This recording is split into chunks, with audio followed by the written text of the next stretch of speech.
مين بيحب السمك؟ اللي بيحب السمك بقى يسمع الفيديو ده. هنعمل السمك النهاردة بطريقة حلوة قوي، سهلة وبسيطة وطعمها لذيذ جدا. وهنعمل كمان الكابوريا بطريقة برضو سهلة وبسيطة وطعمها لذيذ. يلا بينا قبل ما نبدأ نسمي الله ونصلي على الرسول وندخل على الفيديو بتاعنا على طول. أول حاجة طبعا هناخدها ننضف السمك بتاعنا، هنشيل القشر اللي فيه وبنفتحه طبعا وبننضفه ونظبطه كويس جدا. دي أهم مرحلة في السمك. خلاص كده هنضفه بقى. وبعد كده تاني حاجة عندنا نعمل بقى الخلطة بتاعتنا اللي بيكون طعمها لذيذ قوي مع اي سمك بتعملي.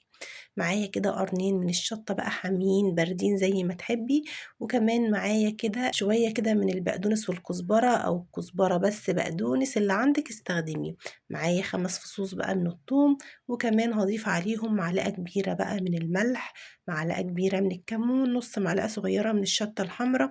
ولو عندك بهارات سمك استخدمي برضو رشة بسيطة قوي من بهارات السمك لو متاحة عندك. لو مش متاحة مش مشكلة، أنا يعني مش دايما بستخدمها.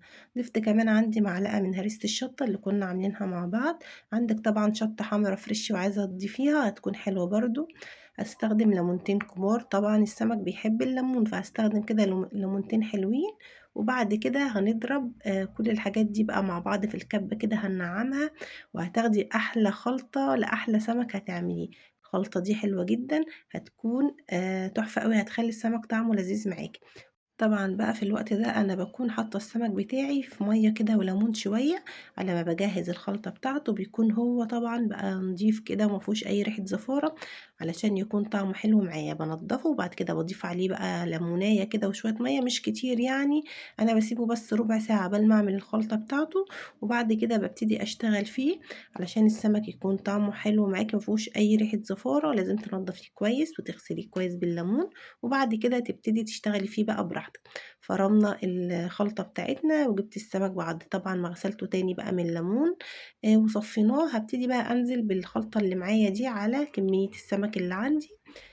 وبعد كده بقى نخلطهم كويس جدا بقى من بره وجوه. تبلي السمك بتاعك حلو قوي علشان يشرب من التتبيلة ويكون معاكي طعمه حلو.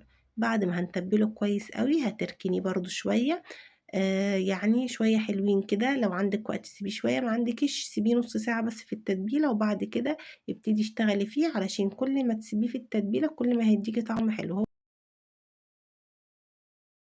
بيشرب التتبيلة بسرعة. بس ايه اقل حاجة نص ساعة كده، وبعد كده اشتغلي فيه على طول.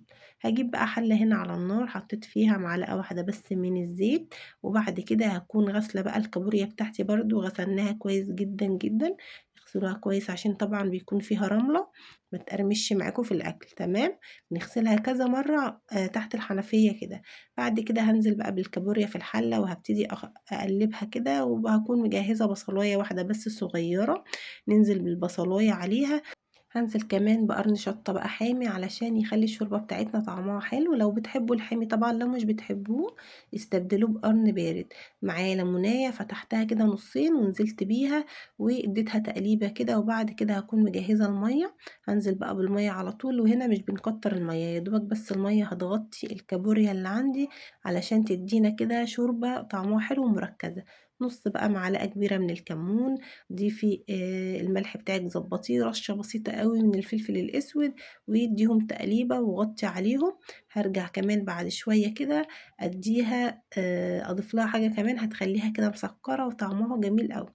بعد بقى ما نقلبها كده هنغطي عليها ونسيبها على النار. مش بتقعد كتير على النار، من الحاجات السهلة قوي يعني 10 دقايق على نار هادية كده وهتكون جاهزة معايا.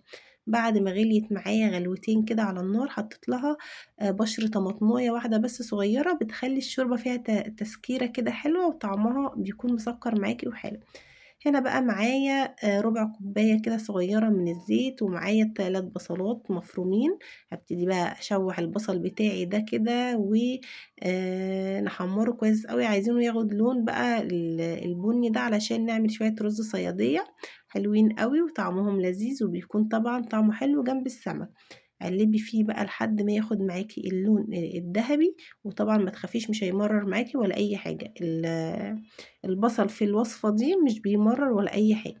هقلب فيه لحد ما ياخد اللون اللي معايا ده زي ما انتوا شايفين كده بني غامق، علشان ده اللون اللي هيدينا لون الرز. خلاص لو فتحتيه هتلاقي الرز بتاعك فاتح. ده اللي بيخلي الرز معانا اللون اللي انت عايزاه. هنزل بقى بالميه وهظبط الكمون برضو، نص معلقه صغيره من الكمون ورشه برضو بسيطه من الفلفل الاسود، ونظبط الملح بتاعنا. وهغطي على الميه بقى بالبصل دي، عايزاها تغلي كده علشان الميه تاخد من لون البصل، ولما احط الرز بتاعي يديني اللون اللي انا عايزاه. خلاص اول ما تغلي كده هبتدي بقى انزل بالرز، طبعا بكون غسلاه ومجهزاه. بعد ما غليت معايا هكون بقى مجهزة الرز، هنزل بيه على طول في المية بتاعة البصل. طبعا عايزة اقولك لو عايزة تجهزي البصل من بدري تحمريه كده وتسيبيه في المية بتاعته عادي، ويبقى الرز على التسوية على طول. لو انت يعني ما عندكيش وقت مثلا او خارجة او حاجة، ممكن تجهزي البصلاية كده وتسيبيها وتنزلي بقى بالرز على طول ساعة ما الاكل بتاعك. خلاص حطيت الرز بقى، وبعد كده ما هديت عليه جبت الطاسة حطيت فيها شوية زيت، وهنا بقى الدقيق بتاعي ضفت عليه معلقة واحدة بس من النشا ورشة بسيطة قوي من الكركم عشان يديني لون حلو للسمك. ما ضفتش اي حاجة تانية على الدقيق لان انا متبلة السمك بتاعي كويس قوي ومش محتاج اي حاجة تانية، هو طعمه واخده من التتبيلة اللي احنا عملناها. بس كده مش عايزين اي حاجة تانية. هبتدي بقى انزل بالسمك وننفضه كويس قوي، وانزل في الزيت طبعا بيكون غزير شوية وكمان ساخن.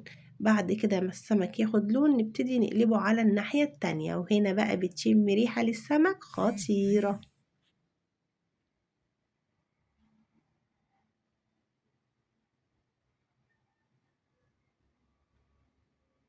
مش هقلب السمك ولا اي حاجه غير لما ياخد لون معايا علشان ما يتهريش مني. السمكه اللي معايا دي نسيت اقول لكم، دي سمكه بحر اسمها مرجانه، بتكون حلوه قوي طعمها حلو قوي في الاكل ولحمتها بتكون بيضه وجميله قوي، يعني زيها كده زي الجمبري، بتكون تحفه جدا في الاكل. لو ما جربتوهاش قبل كده جربوها هتعجبكم قوي، من انواع السمك اللي طعمها بيكون حلو خالص. بعد بقى ما استوى معايا كده وخد اللون الجميل ده هنبتدي بقى نشيله من الزيت ونكمل الكمية بتاعتنا بنفس الطريقة. لو وصلتوا بقى معايا لهنا يبقى اكيد الفيديو عجبكم.